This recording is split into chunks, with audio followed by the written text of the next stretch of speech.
Hi, everyone, and welcome back to Open Your Eyes to the Universe. I'm Gabrielle Martin, your host for this evening. If you're joining for the first time, let me tell you a little bit about Open Your Eyes to the Universe. It's a series of contemporary talks, conversations, meditations, and interviews with people who inspire and uplift others by sharing their wisdom, their insights, and experiences to co-create a better world. And as we begin tonight in the spirit of reconciliation, the Youniverse team acknowledges the traditional custodians of our country throughout Australia and their connections to land, to sea, and to community.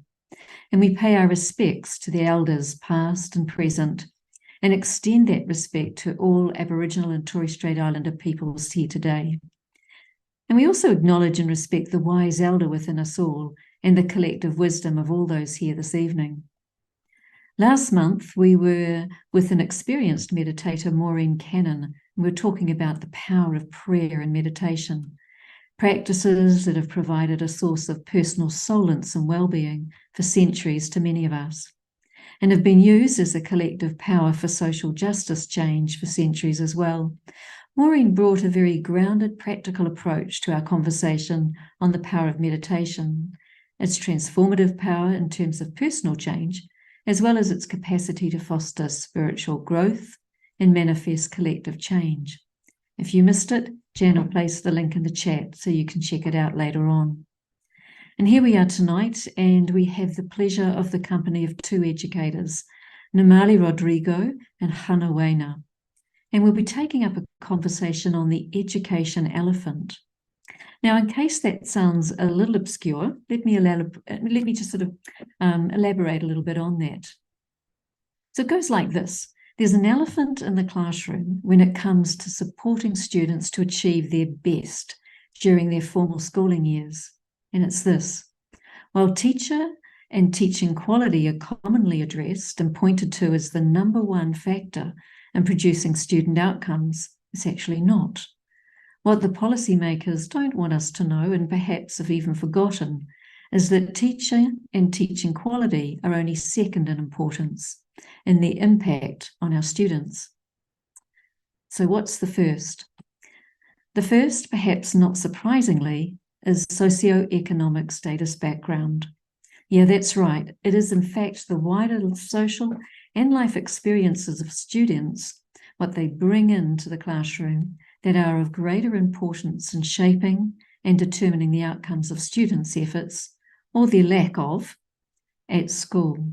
So rather than shifting the blame from teacher to parents and wider public, revealing this not so little elephant creates an incredible opportunity to better support our young ones as they develop, as they express and experience their capacity and competence in learning, and also in life. Because it means that we can all play a part in shaping the quality and experience of their learning. And we all know the wonders of collective impact. So tonight we'll be exploring these concepts, and as always, we'll be casting a spiritual lens over it all. Nimali Rodrigo has been working as an educator, principal and community development coordinator for over 20 years, while Chanah Wainer is a former high school teacher, now working as a seasonal academic in the Masters of Education program at UNSW.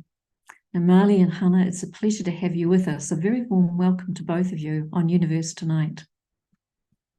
Thank you so much. Love to see you both. Yeah. Can we get a shot of, there we go. There we are. And what about Nimali? Where's Nimali? Yeah, at the top there. And wonderful. That's great. Good to see both of you. So a very warm welcome to Youniverse tonight. And we've got an incredibly engaging and also big conversation. It's not a small one. It's probably as big as the elephant. Anyway, Nimali, we're going to begin our conversation this evening with you. So let me introduce you to our viewers. Nimali has been working as an educator, a principal and community development coordinator for over 20 years. Supporting systemic changes in schools and capacity building programs that empower community-based organisations. Her NGO works across West Africa to provide greater access to opportunities for vulnerable people and has implemented several projects that support orphans, widows, refugees and internally displaced people, people with disabilities, and people living with HIV, with medical care, education, psychosocial support, and cooperative enterprises. She also supports service delivery and gender equity training for one of the largest women's networks in the region. And in Australia here, she's implemented several projects for First Nations, COL, that's culturally and linguistically diverse people, and refugee communities. It's a phenomenal breadth in terms of her career, and I think that could only happen with someone with a very generous heart and a very warm personality. And meeting Nimali, I really had that sense of the breadth of her and her passion for social justice. So Nimali, to begin, I want to just mention the OECD Program for International Student Assessment, which examines, for our viewers, it examines what students know in reading, mathematics and science, and what they can do with what they know. And it provides the most comprehensive and rigorous international assessment of student learning outcomes to date. In 2018, the PISA identified that the performance differences across the OECD countries between the most socioeconomically advantaged and disadvantaged students is equivalent to over 3 years of schooling. Now, I find that alarming, Nimali. What can you share with us about supporting students to achieve their best during their formal schooling years and some of the things that hinder this? Thank you, Gabrielle, and it's a pleasure to be here in Youniverse. So thank you for inviting me, and it's an honor to be with my sister Chanah as well. I want to let everyone know that I presently am on the Darug Nation, and I pay my respects to elders past, present, and I would also like to acknowledge the continuing connection our First Nations people have to this land, the sea, waters, the air, and all the traditions that are based around this land. From my perspective, education is not just a process that happens within an institution, but it is any kind of transmission of knowledge that enables growth to occur in a person. And so for the learner, it's a lifelong journey of receiving, reflecting, and becoming. For many Indigenous peoples from cultures all over the world, this transmission of knowledge is passed down through song lines, through art forms, through practical demonstrations, through spiritual rites, through mentoring and guidance from elders. And that education is grounded in connection with community, with environment and habitat, with heritage, and with a person's own spiritual essence. So it's a very holistic process, quite unlike the compartmentalized subjects and methods that we adopt in modern schooling and modern testing. So education traditions in most cultures involve that as we educate ourselves, we expand, we apply, and we have an increasing responsibility to also mentor younger ones who come after us as well. So from my perspective, someone who may be uneducated in the institutional sense can still be educated through other traditional learning and becoming experiences. But what education, in whatever form it takes, is often very much deeper when it has meaning and connects people to each other and themselves. So I'd like to talk a little bit about what the elephant in the room is, and then go on to talk about how we can support people that come from different socioeconomic backgrounds. Now, when we talk about the elephant in an educational room or a classroom, an elephant in a room is a general concept that is used for describing an obvious problem that no one is really talking about. So we often in education talk about investing in teacher quality or facilities to improve student outcomes, but we often ignore other salient drivers of learning. Now, I come from a Montessori philosophical position, and I have also implemented a lot of education programs, including a famous experiment called Sugata Mitra's hole-in-the-wall experiment with street children. I've implemented this in a number of developing countries.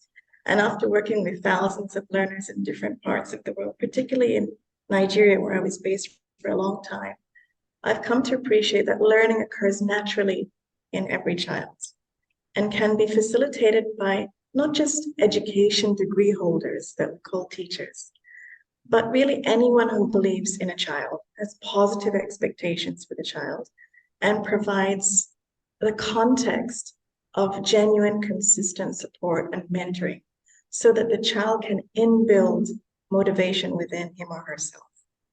So real learning is often driven by an intrinsic process that occurs from a sense of purpose and meaning that a learner gives to a learning experience. And motivation can also emerge from being part of a group that is mutually encouraging. These factors of motivation are often related to socioeconomic context rather than teacher quality or facilities per se. So to unpack this idea a little bit more, I want to introduce you to 3 learners I know personally, and we can talk about how they experienced a change in their educational outcomes. So Binta was a girl from a minority tribe in northern Nigeria. This is a region that has over 20 million out-of-school children. This is the highest number of any country in the world of out-of-school children. The public school system in Nigeria has virtually collapsed due to corruption and mismanagement. Schools look like they've been in a war zone. There are potholes in the classroom floors. Sometimes you see ceilings have collapsed as well, broken doors, broken windows, very uncomfortable archaic benches. Classrooms can be so overcrowded that you may have 130 to 170 students in a single classroom. And the classrooms are smaller than the classrooms we have in Australia. Teachers are often not paid for months, and so many don't even come to work. So many of these children are abandoned in schools.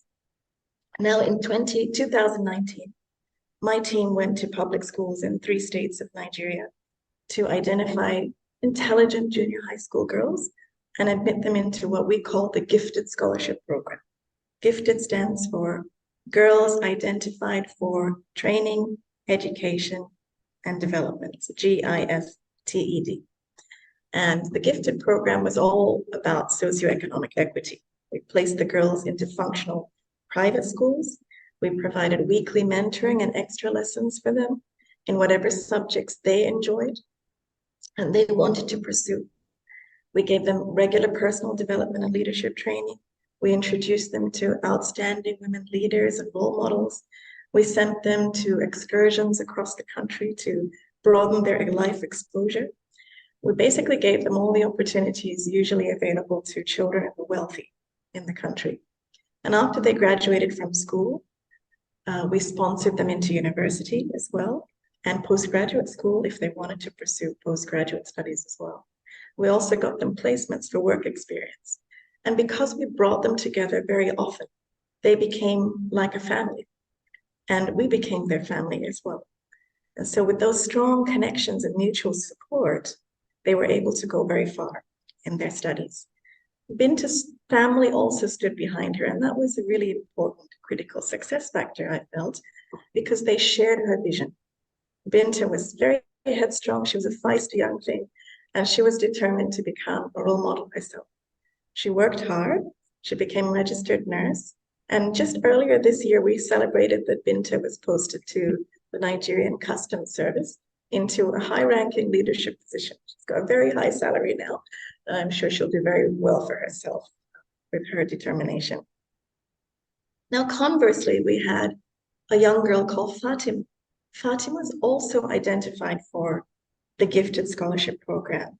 She came from a nomadic tribe, and she was the first in her family to even go to school. She lived with only her mom, who is no longer with her father. And our team visited her mother, as we do with all our gifted girls. We visit the family and we provide material support to enable the family to permit the girls to go to school so that there's no economic pressures that the girls will face. However, Fatima dropped out of our program because she had no intrinsic motivation to persevere with modern schooling.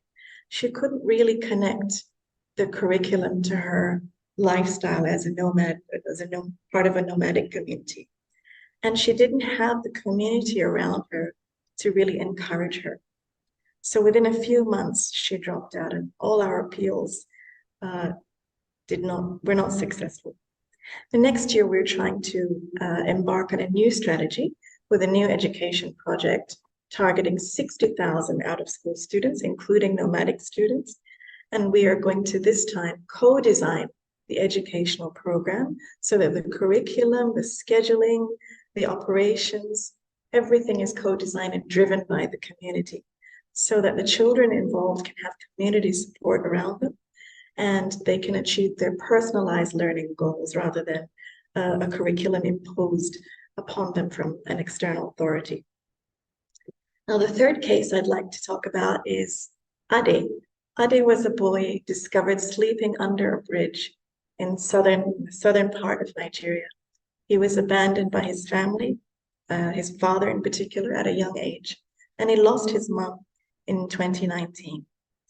He was then placed into an aunt's care in her home, but he experienced abuse inside the household, and so Ade ran away and started living under the bridge with other homeless young people.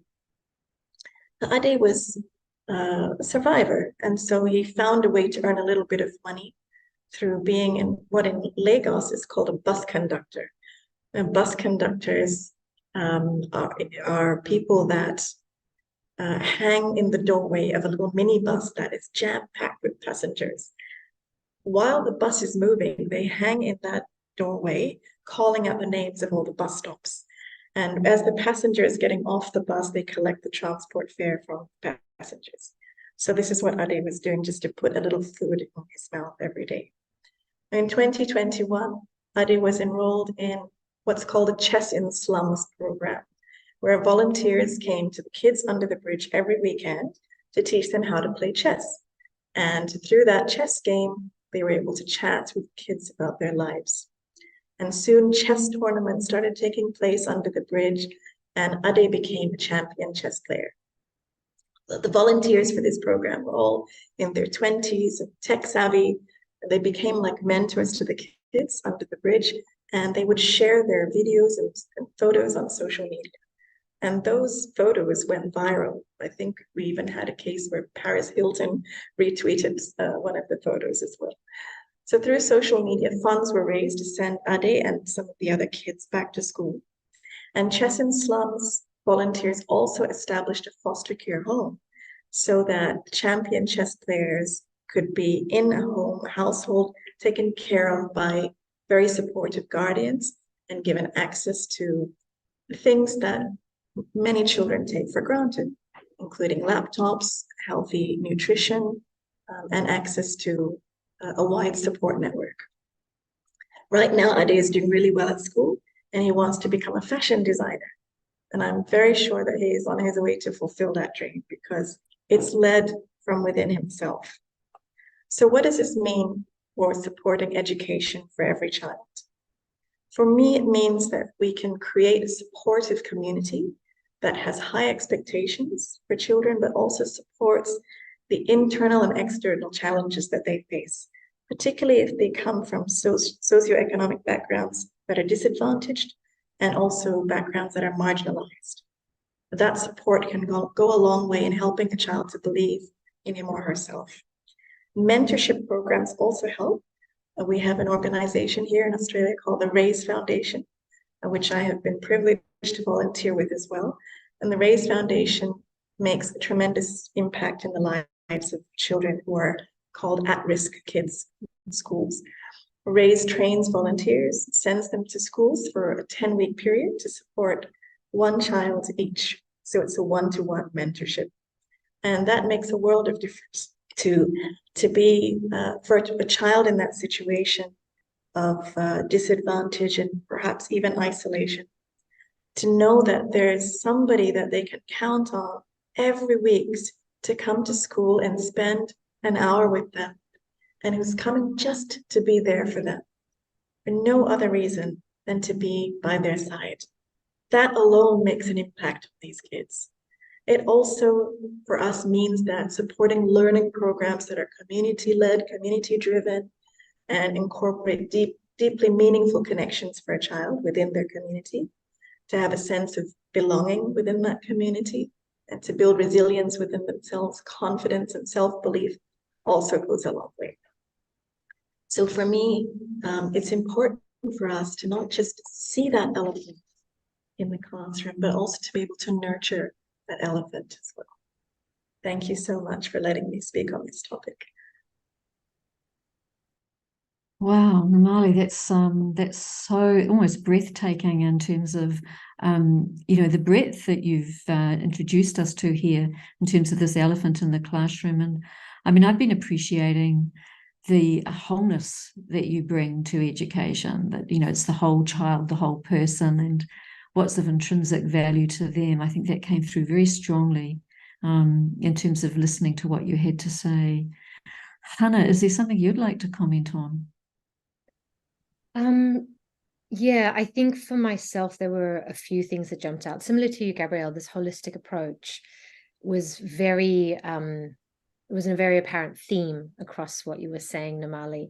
But interestingly, even though we're talking about socioeconomic status as sort of the wraparound environment, what you were actually speaking to was the social environment that seems to make the strongest difference. Like, throw as much money at it as you want, but if there isn't, like the example of the two girls in the gifted program, right?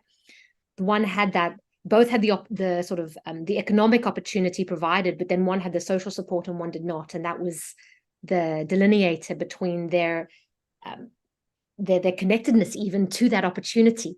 Like, it's very interesting the degree to which people recognize an opportunity for its the future potential that an immediate opportunity can provide one with.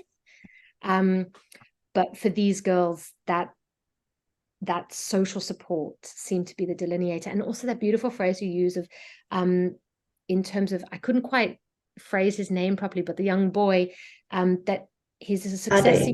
Ade. Yeah. Okay, Ade. That his success is because it's led from within himself. And that, I think there's a lot of depth to that. And even if we go down even more than a sort of psychology into the place of psyche and spirit and soul, there's a lot around what education allows people to recognize of themselves and their own potential, and what it can switch on in terms of motivating a person to then bring out more of themselves into the world and be more fully fleshed as a human being. Not fully fleshed, but one of my favorite phrases, I'm sure I've used it before around both of you, but this idea of being more fully human, being a more fully expansive and expanded version of oneself. Absolutely. Yeah. It is a process of becoming, after all. That's what education is all about. In so many traditions, historically and in the present. So anything that facilitates that process of becoming for a child is an education. It has a transformative impact on that child. But often, our education environments are quite stifling and can be quite demoralizing. They can have a construct of achievement that doesn't necessarily, reinforce the idea of becoming a whole person, a better person, a kind person, a connected person. And so sometimes kids switch off. They're not motivated anymore to be part of that whole framework, that whole system, and who can blame them? Because they're not acknowledging the whole system that they are. Yeah, and exactly. And I'd really like to congratulate you, Nimali, in terms of Fatima's story, that you didn't try to, I mean, you tried to keep her engaged, but, you developed a program, you co-created a program that would work for nomadic children, nomadic girls, rather than insisting that she persevere with a system that just wasn't speaking to her, or her reality of who she essentially is. She just wasn't going to make that mold. And it was a sense of congratulations that I felt when you and your team thought, right, that's that. We're going to do it differently, and started to explore what that difference would be in education that would bring her in and give her a fair go, actually, at it.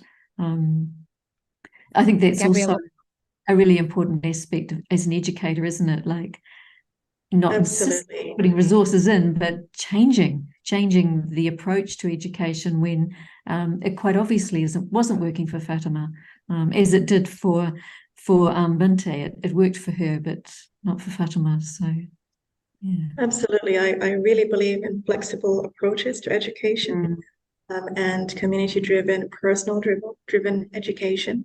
I think we're going to see a lot of changes within the next 5 to 10 years as people challenge what's happening systemically around education, and creatively adapt educational methods and content to suit, who they are and who they'd like to become as well. So I think it's an exciting space to work within. Such a different approach, isn't it? Who they are and who they want to become, rather than IQ or even EQ, but who they are and what they want to become. I mean, it's so different, isn't it? Thinking about an education system that works in that way, that starts from that tenant. Well, we know all the biases of IQ tests, and a lot of these measurement examinations really just assess how well are you at doing this particular examination, according to the examiner's rules. But they don't necessarily, quantify a person's ability or where they're going to go with their life. They can do so much. We know of so many dropouts who have achieved wonderful things, and they're brilliant people.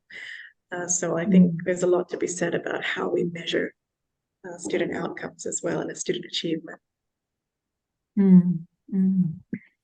And 3 really good examples. I think it demonstrated it really well in terms of what this elephant in the classroom is.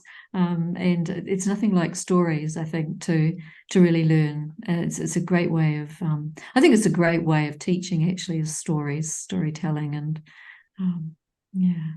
So thank you for that. It's been tried and tested for thousands of years. Well, it's a very real approach, and it's interesting, isn't it? Because you can be sitting when you can remember a story. Yeah, you can be listening to something for an hour, and what do you remember? Or what do I remember? The story. I remember the story. Yeah. Interestingly, there was a Sugata in the Sugata Mitra's hole in the wall experiment from 1999 is something I passingly mentioned. But in that experiment, Sugata Mitra was a computer scientist in India. He had his office building in Delhi, and he noticed that there was a walkway, a sort of pathway outside the walls of his complex where children in slums used to walk past. And he decided to just insert a computer into that wall that was connected to the internet.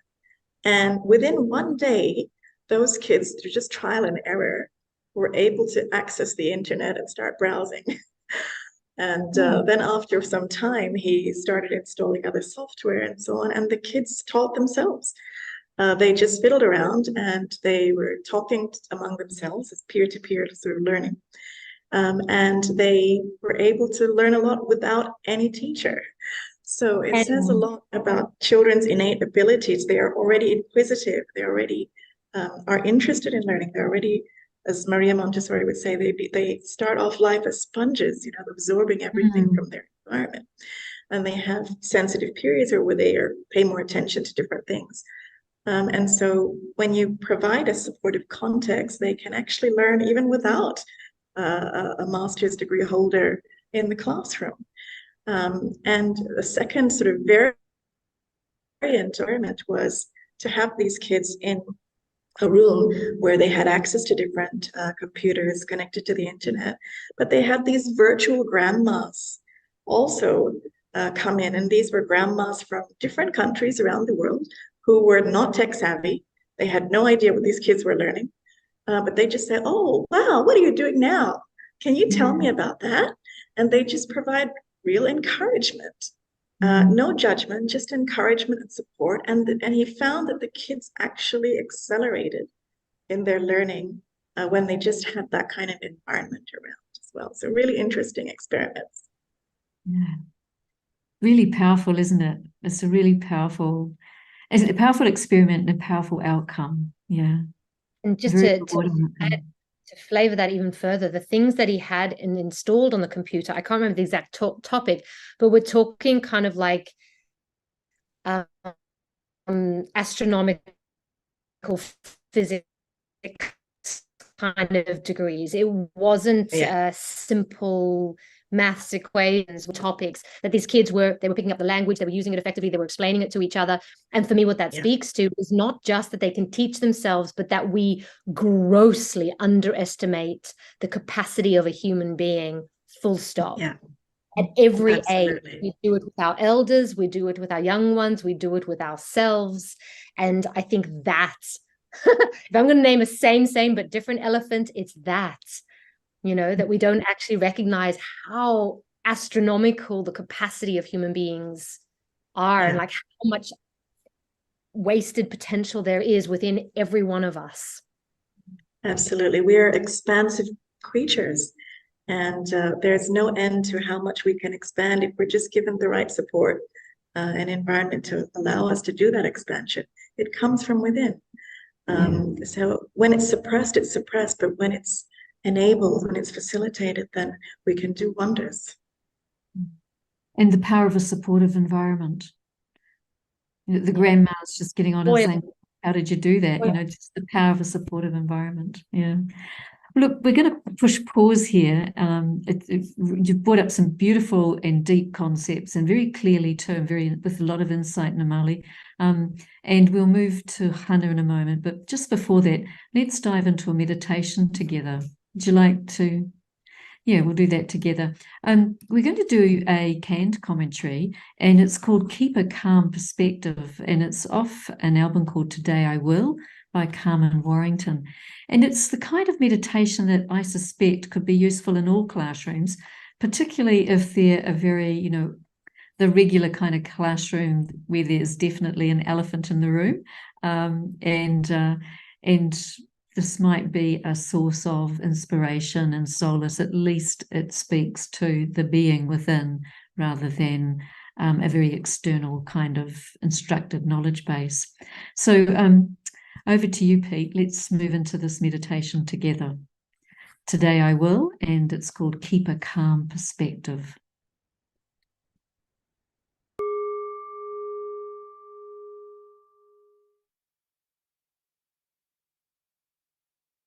Today I will keep a calm perspective.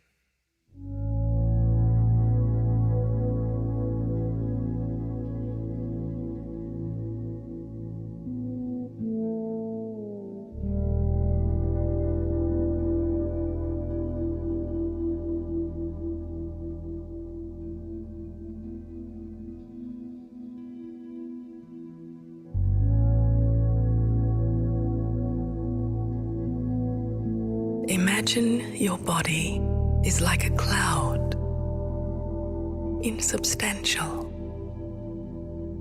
misty, ethereal,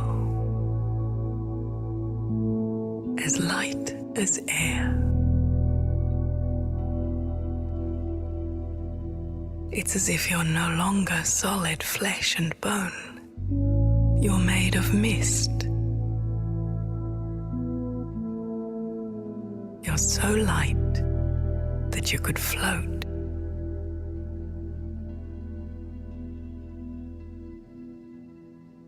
Imagine being released from gravity's hold, feeling lighter than a feather or a butterfly. Feeling so light that nothing could keep you earthbound.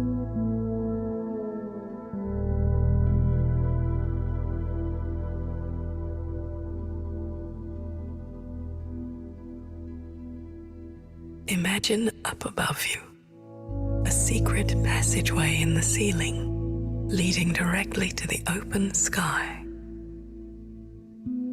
You're feeling lighter than air. Let yourself go and begin a gentle journey upwards. Enjoy the sensation of rising and leave today behind you as you float up and up and out into the open air.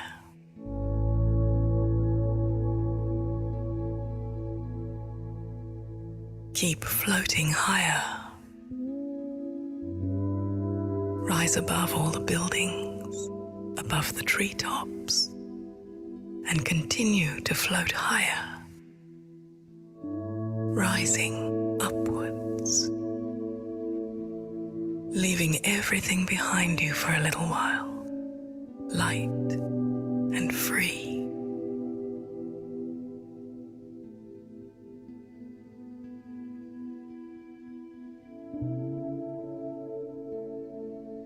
Far down below you, tiny cars are slowly making their way along little roads.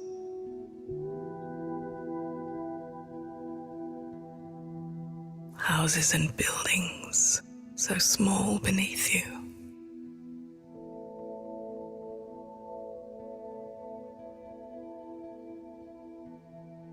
Your concerns and worries seem to be far away in the distance as you continue to travel upwards.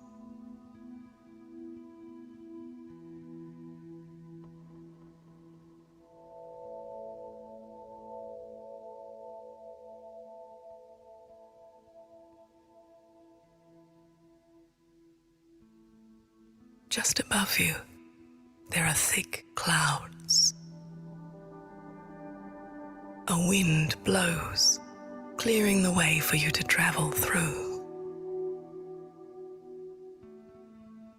Pass through layers of white haze and come out above the clouds into a perfect blue sky, into the realm of continuous sunshine. Bring yourself to stillness. Remain here, floating in an expanse of sunny blue sky.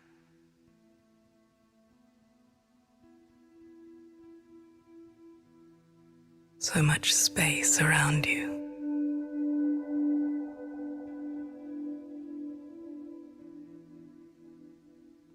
Below you is a carpet of white cloud, like snow.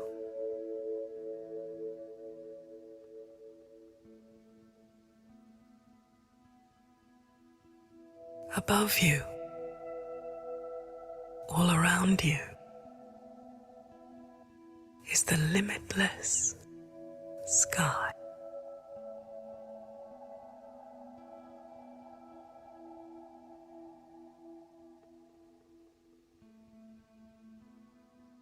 You've left your worries and concerns behind you. You've risen above the clouds to a place where the sun is always shining.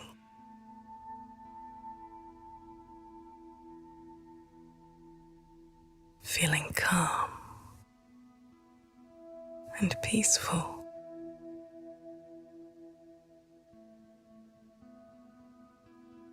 No restrictions, no boundaries, no shadows, just light and space.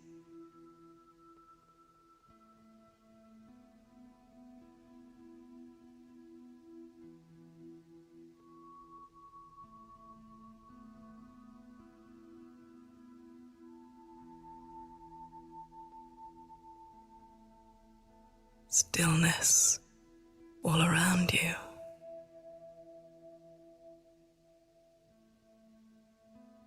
Restoring stillness to your mind.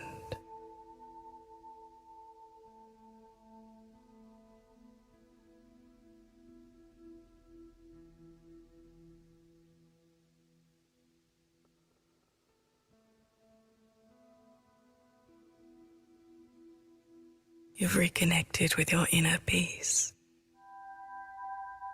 and now you're ready to continue your day with a calm perspective. Prepare for your gentle return journey. Approach the carpet of white cloud below you and let yourself slip down through the hazy white layers, down towards the earth below you.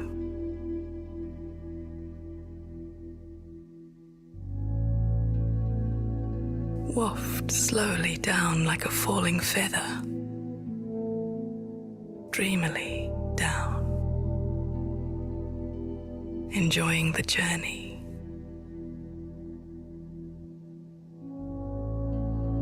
Drifting back down towards trees and rooftops.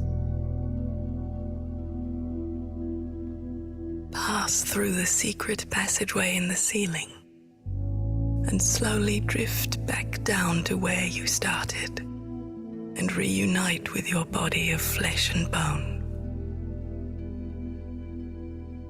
Feel your limbs. Feel your fingers, your tongue, your closed eyelids. Remember that you can leave your worries and go above the clouds where the sun is always shining. And when you are ready, very slowly, open your eyes.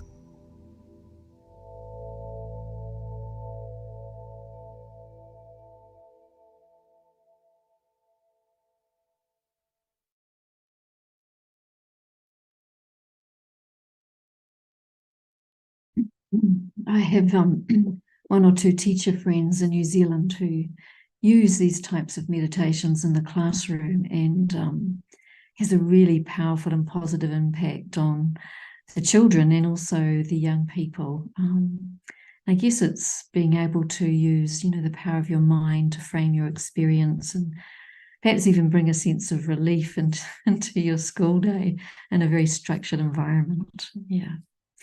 Anyway, we've been talking with Nimali, and she's led us into a great conversation around this elephant in the classroom. And now I'm going to bring in Wainer. So let me just give you a little bit of a sense of who Chanah is. She's a former high school teacher, now working as a seasonal academic in the Masters of Education program at the University of New South Wales, where she's also completing her PhD, exploring pre-service teachers' professional agency. Chanah has been a student and facilitator of Raj Yoga meditation since 2003, and she's both deeply fascinated and passionate about the world we can create when we create a different quality of structures in our mind. Chanah, the World Bank Human Development Report, in 2018, stated that there's a global learning crisis that amplifies educational inequalities that severely hobbles the disadvantaged youth who most need the boost that a good education can offer. So I'm wondering if you could unpack the impact of socioeconomic status and background on producing student outcomes, and what you can share with us about this elephant in the classroom. So firstly, thank you for the lovely introduction. I found myself giggling because, as I'm sure many of us know, we sometimes write these bios and then forget how we framed it. And I'm like, oh, is that how I wrote it? It's quite sweet. I'm actually going to ask you to ask your question again, because I know the quote that you're referring to. I had anticipated, I guess, attending to other matters of the topic and perhaps springboarding in strong connection to what Nimali was talking about, but a different aspect, or kind of, maybe the tail, if not the nose or the trunk of the elephant. So can you say your question for me again, and I can see if I can attend to it more closely? Actually, I'm more intrigued about what you were going to say. So we can hold this question off, if you like, till later on, and it's something that I can pitch to both you and Nimali. Yeah. But why don't you lead in with some of the things that you were wanting to say? Let's listen to that. Okay. So I think the thing that what I'd love to do is I guess just the disclaimer really is that rather than a very linear series of ideas, what I have is a series of aspects of this topic, and I'm going to speak to them in an order that's perhaps organic to the conversation as it's unfolded. And I think it feels most pertinent to start, and hello to everyone who's watching and listening and joining this. And of course, to acknowledge that I come to you from Gadigal country, and I'm very honored and fortunate to be able to walk among the spirit of this land and the elders who are custodians of the spirit of this land and everything that it has gifted. People who live in Sydney, I think much magic grows here. So in acknowledgement of that, this idea of growing things, and Nimali has spoken very much to these examples that come from very structured education programs. The gifted program, the chess champions, I know I've got the name wrong, but you know what I'm referring to. And, there's young change agents in Australia who do great work helping young people think their own ideas and be the change agents for society. There's like myriads of grassroots programs. But I think what it leaves for me, as per your introduction, Gabrielle, it leaves this very big question around, well, what can I do? Right? What is the social, how can I contribute to that social environment, to the fabric of society in a way that I am contributive? I don't know, as a lawyer or an accountant, whatever, we're all around young people all the time. And so I think I want to speak to that a little bit first. It's interesting for me that when we think about what education is, the idea is framed very much through our own experiences of formal schooling, whether that, primary all the way through to tertiary or anywhere less than that based on our life choices and opportunities and things like that. So our own experiences, but it's also then framed by what that system is set up to and prioritizes for us. And as Nimali said, it prioritizes a certain basket, or it places emphasis on certain achievements as being getting an education. What's really interesting, though, that Nimali also said is that our experience, and it came up in our discussion, our experience of education as something of a lifelong journey of becoming means that the concept of education itself we can look at with a much more holistic view. And in the tradition of education philosophers, or I should say the philosophy of pragmatism used by educational theorists, the ideas that we apply to life can only be described as true if they really map to the fullness of our experience of them, right? And so one of these theorists, and I think I actually mentioned this the first time I had the fortune of talking with the listeners of this podcast. There's an educational theorist called Gert Biester. He's contemporary. He's still writing, publishes. I don't know how he publishes so much, but he's amazing. And in a very practical way, he says there are 3 domains that we can think about educational purpose and outcome. One is the sense of qualification. What does an education in a formal sense and qualify us to know and be able to do? What skills does it provide us with? The second is socialization, meaning how does it enable us to function within a social setting and know how to work with others and understand the cues and the processes of engaging with others in our work and in our lives.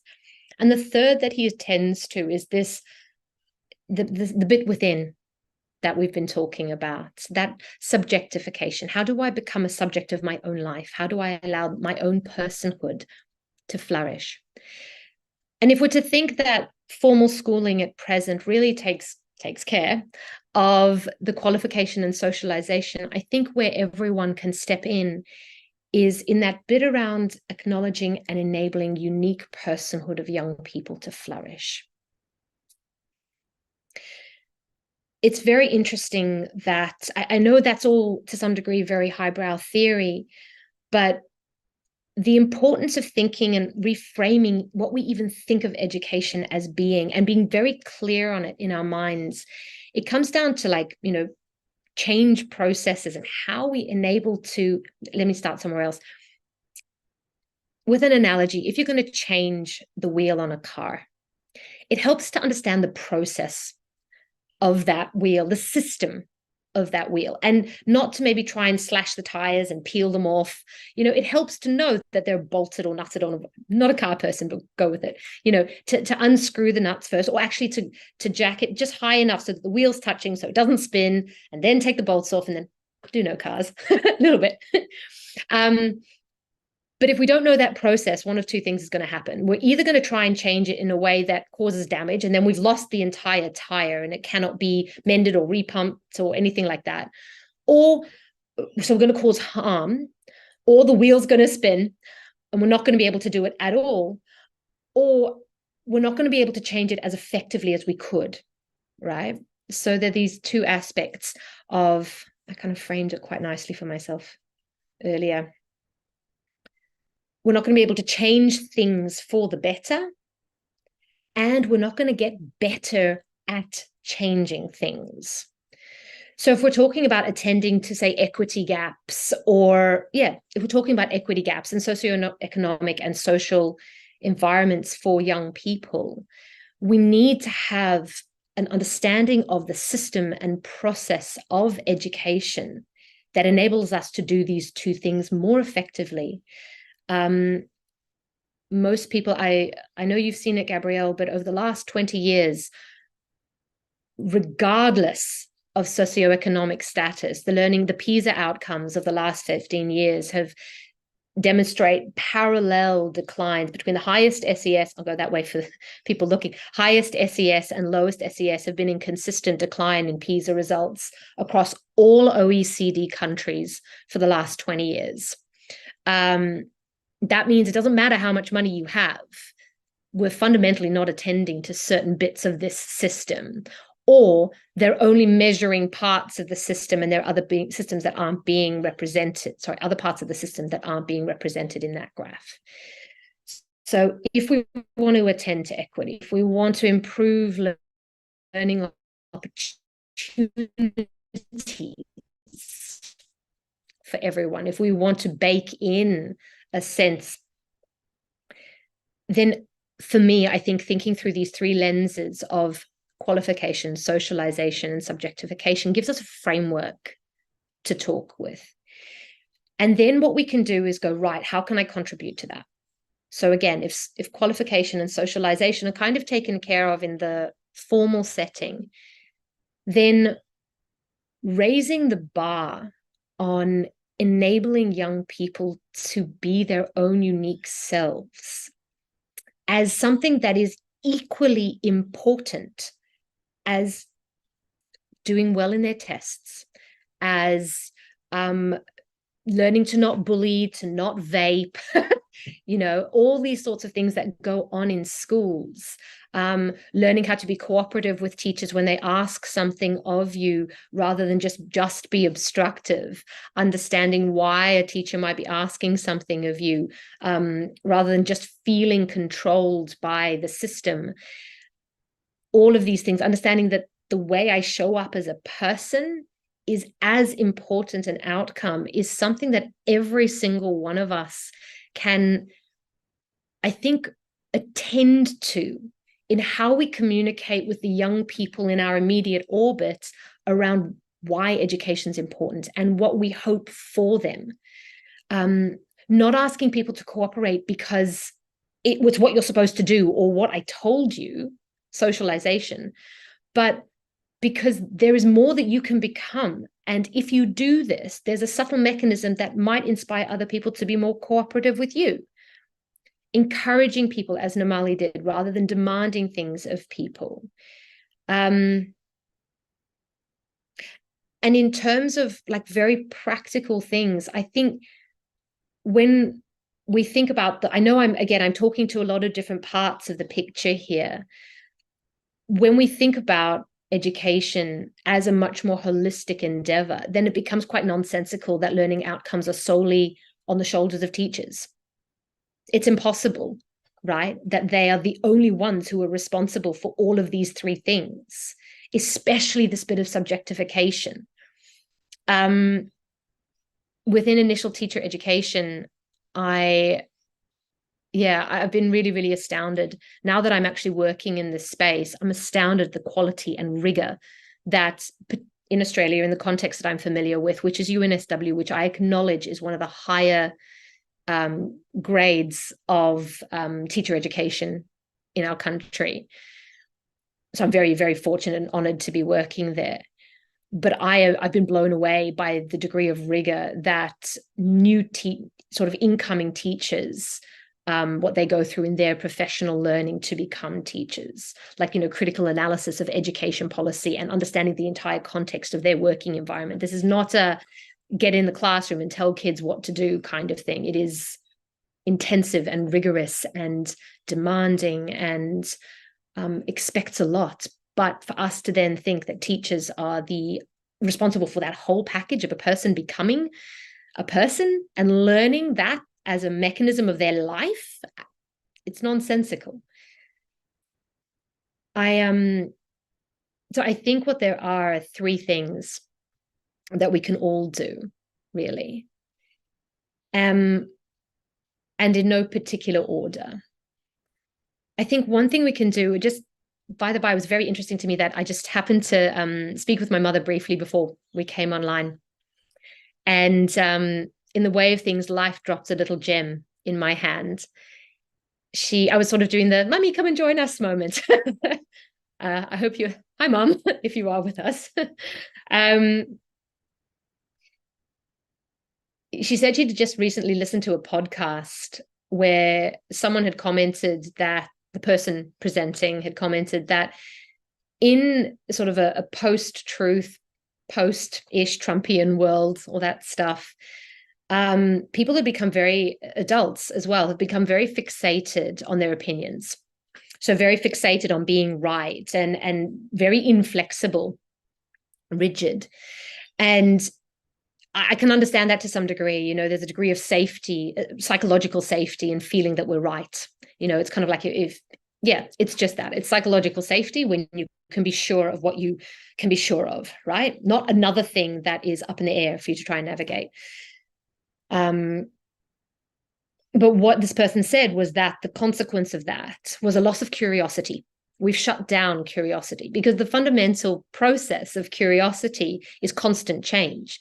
If you're curious, you're opening things up and you are re-examining your own understanding in light of something new again and again. And if you're a particularly curious person, you're kind of addicted to kind of like learning and change, right?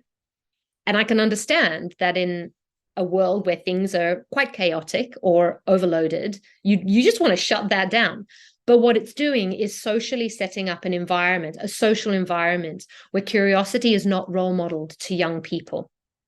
That sponge-like factor that Montessori systems have, I guess, emphasized and held on to as a critical learning factor, right, has been shut down by us. How are you ever going to support a young person in terms of what they're bringing into the physical classroom? How are you going to support their learning if all they see around them is dogmatic positioning among adults and very sort of loggerhead conversations rather than curiosity? Okay, so I realized that what you just said, in contrast, so I realized what you just said was very much in conflict with mine, or actually that was a response to something else. It wasn't a response to what I just said. What made you say that?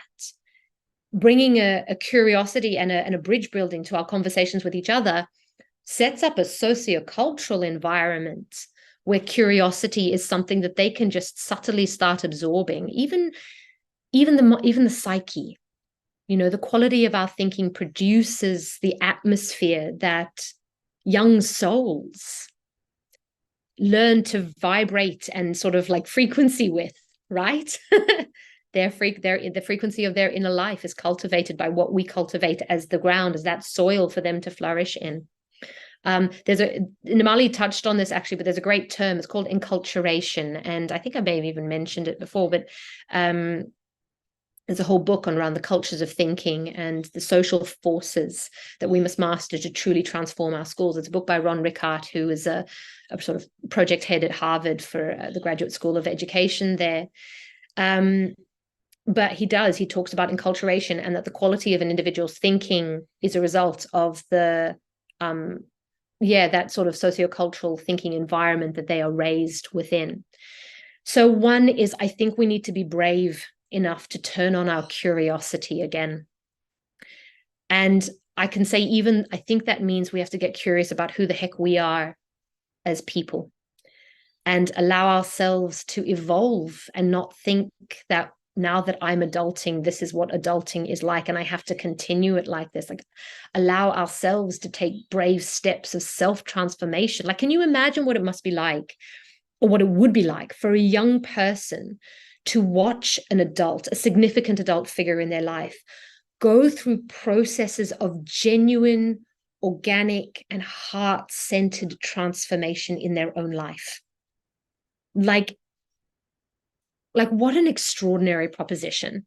I would love to watch that happen, and I think we are all inspired when we watch people in our lives transform. I can think of actually someone I know. He was came to Australia as a refugee when he was a child from Ukraine, Russia. I don't know exactly where, my bad. Started in accounting, like we're talking paper bag, anxiety on the floor, nothing, and I've watched it. And then he went into teaching, starting up a Latin dance school. And over the last, I'd say 5 years, I've watched an entirely different human bloom in this man. And I continually affirm it to him. Even when I dance with him, you can feel there's a whole different being that has become. It's so much more that's come out of him. It's extraordinary. And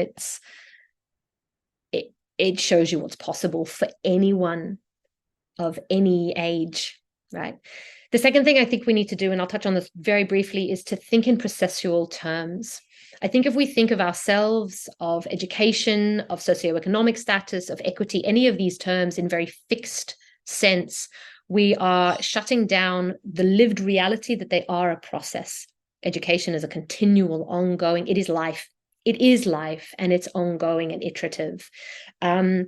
Equity and education, they are localized processes. If you think about them almost in terms of the dynamic equilibrium environment, where the different components of that environment are constantly working with each other to keep the system as a whole in balance. When you stand on two legs, you're actually continually doing this. And try it next time you stand up. Just go very still.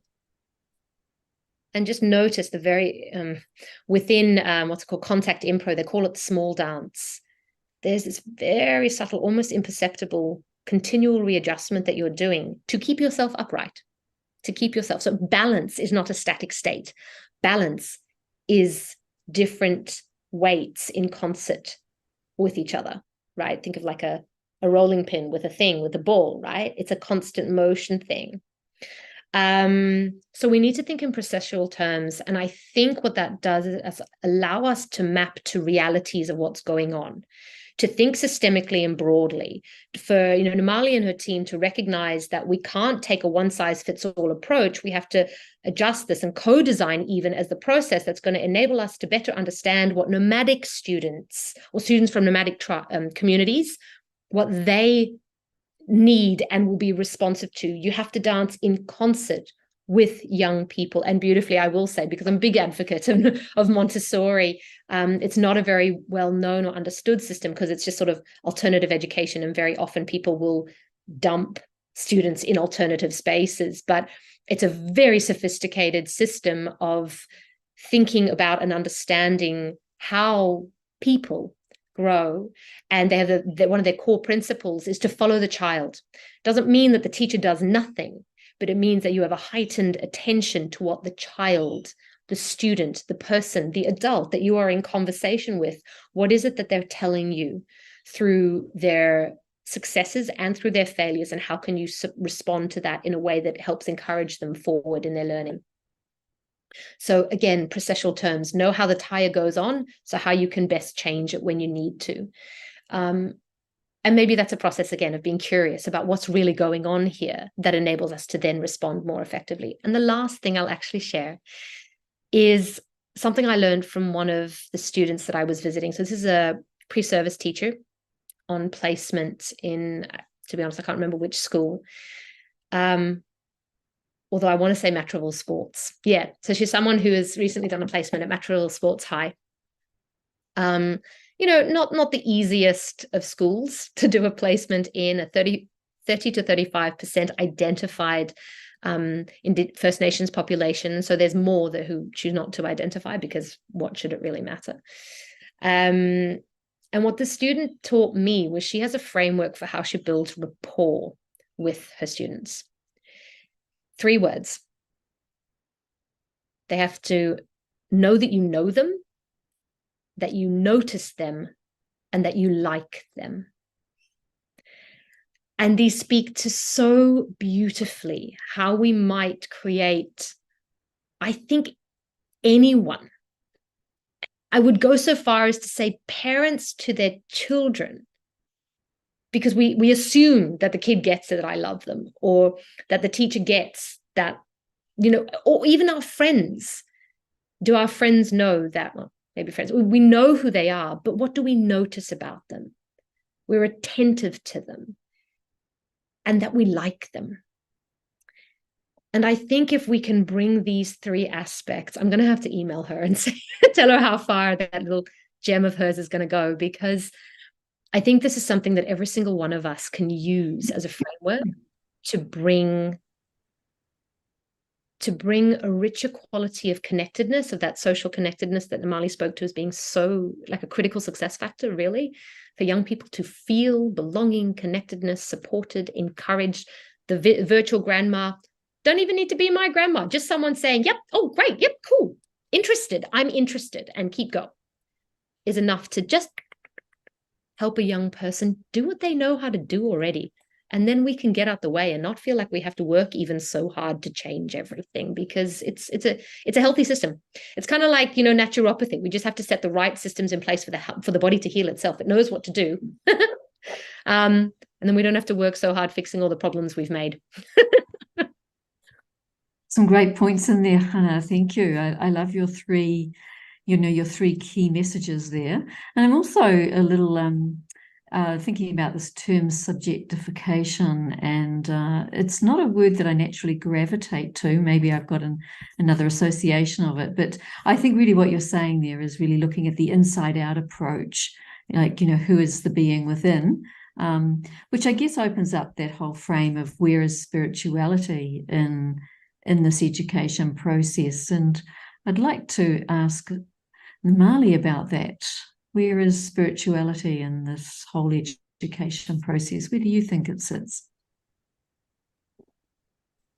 Thank you for that question, and thank you, Chanah. I loved everything you said.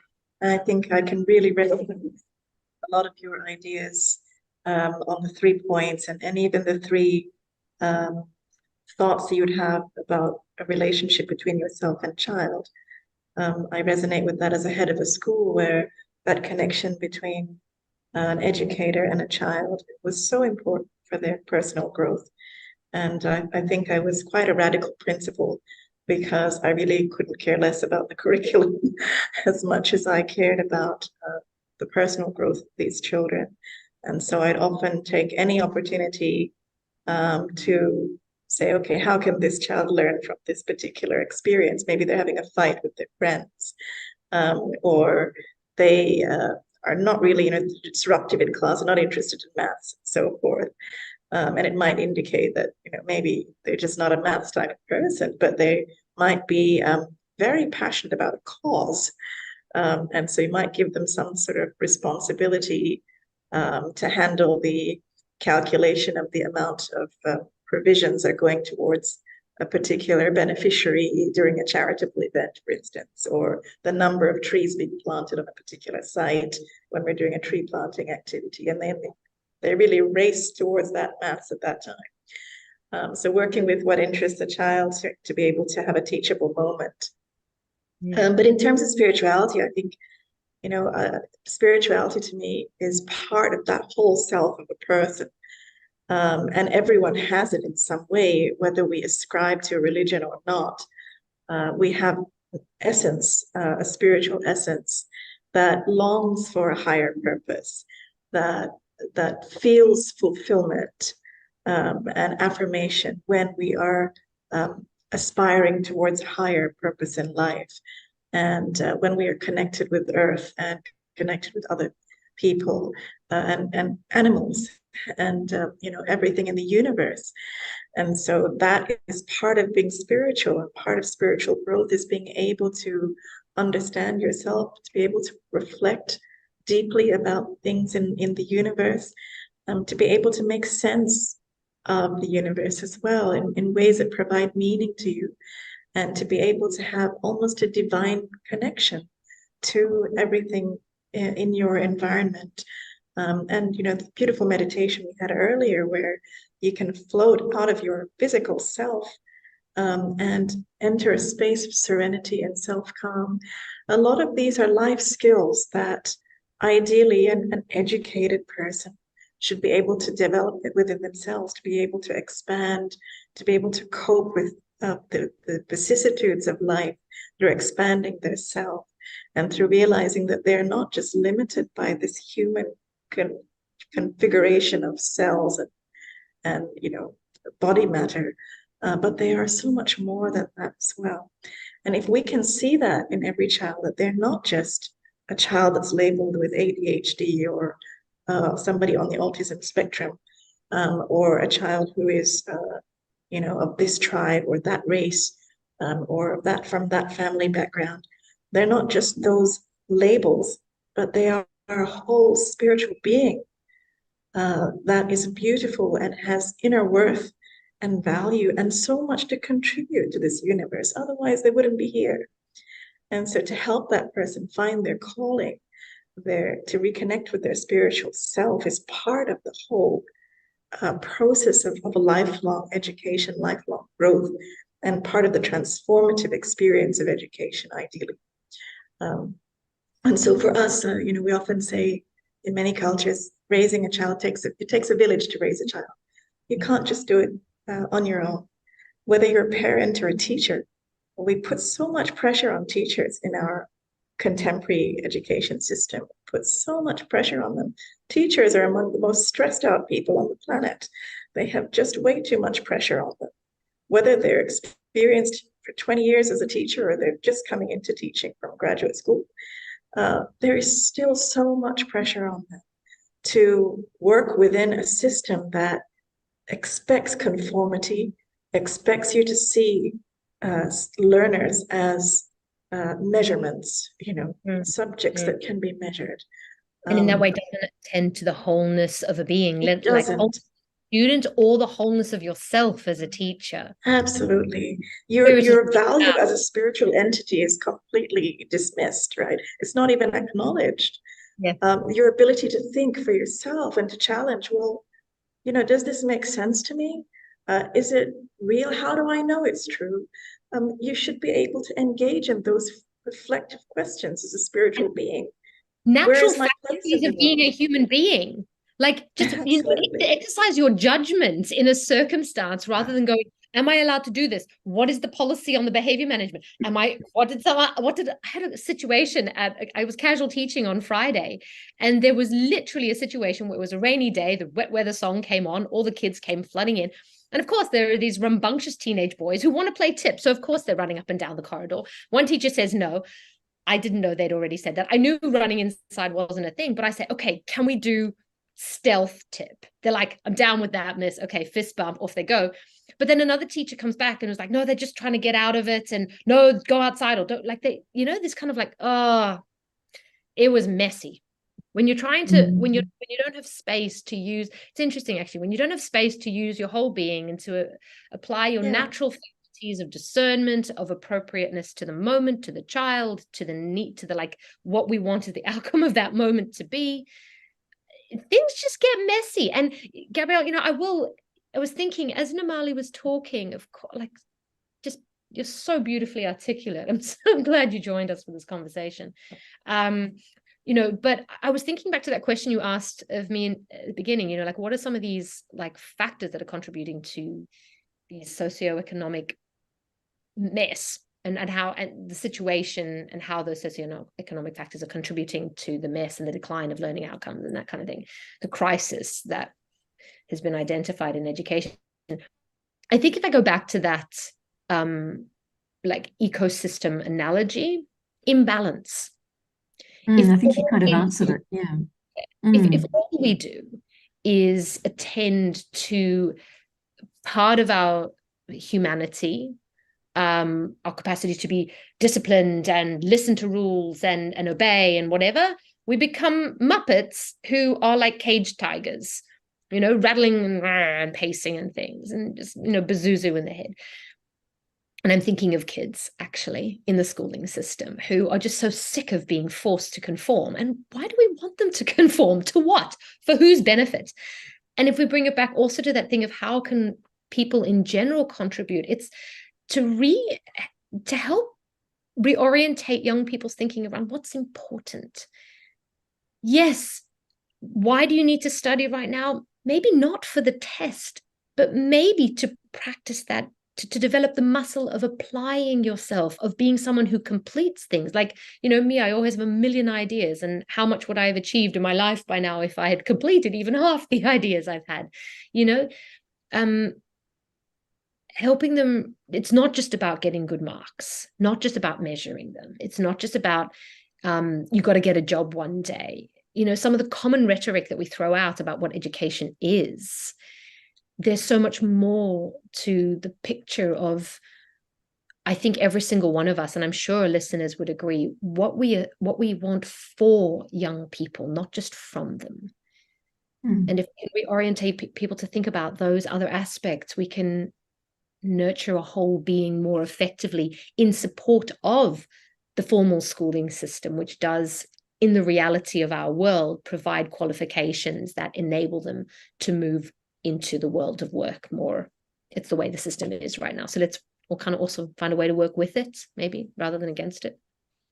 Yes. And I think in line of that is this idea that, we're living in an information age, and children already have access to a lot of information. So when we talk about education as a transformative experience, an expansive experience, something that helps a young person to grow, we can help to empower them to, whether you're an auntie or an uncle or a parent or a neighbor, any young person around you, all it takes to support them is really just to understand them as a person, to value them as a person with all their eccentricities. It makes them who they are, and they're special for that. And not to see them as, okay, why isn't this person like that other person? Why isn't this child the same as, this other person? We tend to do a lot of social comparison. That's really demoralizing for children. If we can accept them as unique, special human beings on their own, these are spiritual beings in a human body, but they have inherent value on their own, and they're here on this planet to be able to fulfill their purpose. How can I be part of the growth of this person to be able to fulfill their life calling? What can I do in terms of helping that person develop their own interests, or be able to exercise something, a muscle that they're interested in exercising, whether it's a creativity muscle or a passion for a cause. It's really just about getting behind that child and helping them to practice their themselves, expanding themselves. And in doing so, the neural connections inside their brains allow them to expand in many other aspects of their life too. So, these things happen at an esoteric level. You don't necessarily need to teach a person X, Y, and Z in a particular subject in order for them to expand in that subject. Sometimes it just means giving a person a way to explore and exercise their passions. And in doing that, they also suddenly improve in another area as well, because everything is interconnected. So it's really just about looking for, how can I support this young person in their interest, their growth? How can I maybe give them a larger perspective, or give them an exposure to something bigger that they're interested in? and then let them navigate through those things and make those personal connections inside their mind and be able to reflectively expand themselves and just be there to love and support that person as they're thinking things through. And sometimes in conversations, a young person will say something snappy and we just shut them down because we think, oh, that's nonsense or that's too extreme. But, they're just reflecting. They're in that process of exploring who they are, what their thoughts are. And so we need to give us a safe space for them to explore their thoughts and, developing themselves as well. So I think that's really important as elders around young people. And, if I think about it in the context of today's world, that kind of enabling is really critical, isn't it? Like, I mean, if I consider that next week, the 2023 UN Climate Change Conference is going to be convened in Dubai, 30th of November to, I think it's the 12th of December, where global negotiators and global citizens will, once again, deliberate and strategize with each other to address the stark global reality. And, also in our world at the moment, there's two significant wars raging with devastating global impact, the war in Ukraine and Gaza. And this is the context that we're educating young people today and children. And, in some places, girls are not allowed to be educated legally or socially. They're not no access to education. So you look at these sort of contexts, the generation of global citizens presently in secondary schools and in primary schools is a generation that's going to face squarely the impact of climate change and global wars and illiteracy because you're not even allowed access to education. So I'm going to finish with a question in that kind of context, and I haven't even drawn the full context of what's happening in our world presently, but just two factors there. I'm going to finish by asking you to just, both of you, to say, maybe just in a minute or so it's a summary kind of question, how can education be transformed to enable a loving world? Big question. What would be one thing, just one thing that you would do to tweak things in the education system to enable a loving world? I think that we need to model what we'd like to see in others. And so if we want to create a loving world, an accepting world, a world of diversity, of opportunity, where everybody is equal and free, then we need to also imbibe that in our own lives, as well as in our relationships with other people, including the young people in our schools, to enable them with love, support, the freedom to explore themselves, and to be able to navigate important decisions through conversation, dialogues, and reflection. So we can also help them with calming, reflective strategies as well, to be able to navigate life. But we can't just teach that as an instructional thing. We need to model that in ourselves as well. So we as elders, we've messed up this planet. I think a lot of young people are calling our generations out for what we have done. And we need to reflect on that ourselves and say, well, wait a minute, maybe you're right. Maybe we have made a mess of things. And maybe we do need to also take a good look at ourselves and see how we can also make some changes here. Nimali, thank you. What about you, Chanah? I started with something that's not a tweak and I've downscaled it. So I'm going to give you both. I think this is the first answer is not a tweak. It's a massive overhaul. And I think we need to remove all forms of competitive measurement. We need to delete PISA from national education priorities, and any form of local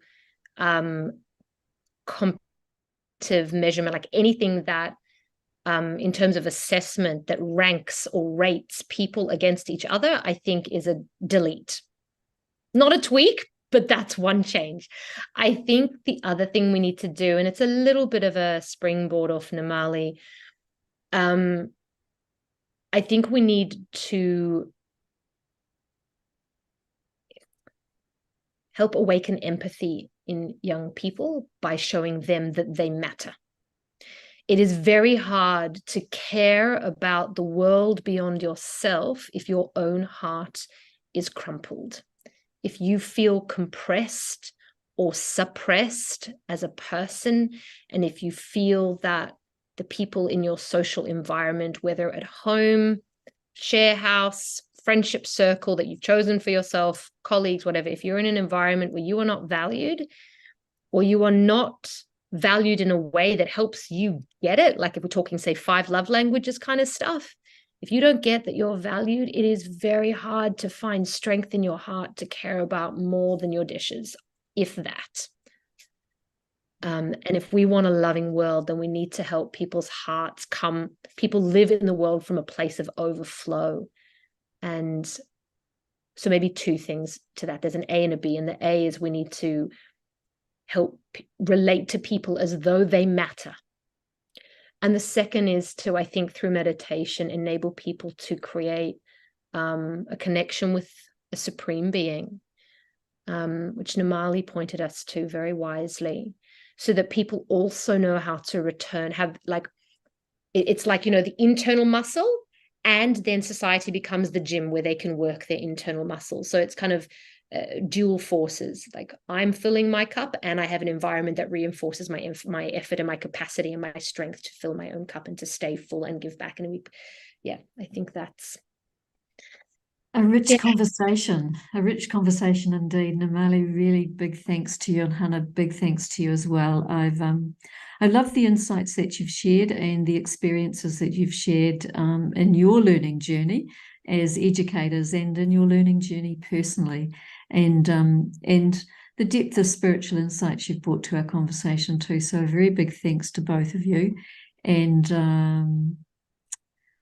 may I wish you well. Big blessings for your journey ahead, making huge contributions to our world as global citizens, and blessings from the Youniverse team that it continues. So our big thanks to you both tonight. Thank you. Thank you to everyone on the Youniverse team, and to all your beautiful listeners as well. It's been a pleasure to be here, to expand myself as well. Thank you. Thank you, Hannah. I love you. You know that. Yeah. Coffee and sticky day pudding soon. Gabrielle, Okay. yes, thank you again for the opportunity to bring the topic of education back to the table. I think it is such a good topic, and I'm sure we're going to be engaging with it again. It's such a vital aspect of our journey in life to becoming who we really are fully. Okay, thanks so much. Viewers, you might like to browse our online bookshop, Eternity Inc., which has a full range of online books and products that you can buy on self-empowerment and inner powers and so on, and always at not-for-profit prices. And with the festive season coming up, it might be something that you'd like to treat your friends, your loved ones, a gift from Eternity Inc. And if you'd like to subscribe to Open Your Eyes to the Youniverse to receive monthly updates, please email us at special.events@au.brahmakumaris.org. And for 2023, this is our final episode of Open Your Eyes to the Youniverse. We'll be back with you in January 2024, so please join us on Saturday, the 27th of January 2024, for our first episode of the season. And as usual, it'll be at our regular time, 6 p.m. AEDT. And as we close out tonight, we'll be listening to Wild Sweet by Starling Arrow from their album Cradle. So until we see you again online on 27 January 2024, enjoy the festive season. However you choose to spend it, take care, stay safe, and walk lightly on the earth. Om Shanti.